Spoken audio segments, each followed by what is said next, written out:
When I was starting out as a teacher, like many beginning teachers, I was not very good, and I doubted myself a lot. And I'm so thankful that, especially that first year of my teaching, my dad was so great and supportive. He would actually write me letters, pen and paper, and drop them in the mail. And I would get them at school. He would send them to school, and they'd be in my school mailbox. And so I would go, and there might be a note from Dad, and it was very encouraging and supportive, and I just really appreciated that from him. But there's one that stood out to me more than any of the others, and it's because he sent me a package one time. And I went and opened this package, and inside was this. I've kept it in my desk drawer all these years. It's a rubber ear. And the note with it was very simple, said something to the effect of, I know you like weird stuff like this, and I thought you might be able to use this in class to say things like, here's what's going on.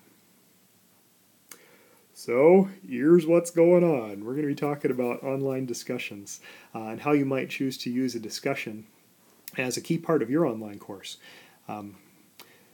You, in a face-to-face course, probably use discussions, and the purposes for them in an online course are similar. They might not be exactly the same as what you would do in a face-to-face course. But we should think a little bit about the purposes of a discussion. Why would you have an online discussion anyway?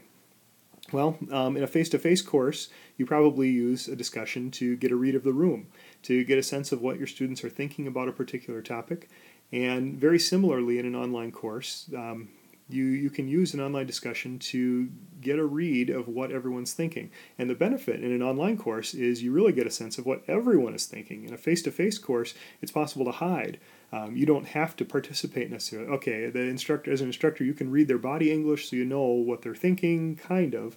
But in an online discussion, everybody has to speak their thoughts. They write them. And so that can really help you as an instructor understand what people are thinking. Along those same lines, the discussion can really help you to support your students developing thinking because you are reading their thoughts about the readings, the viewings, your online lectures, whatever way you're presenting content to them. And it lets you get a window into their thinking, and so you can redirect as needed.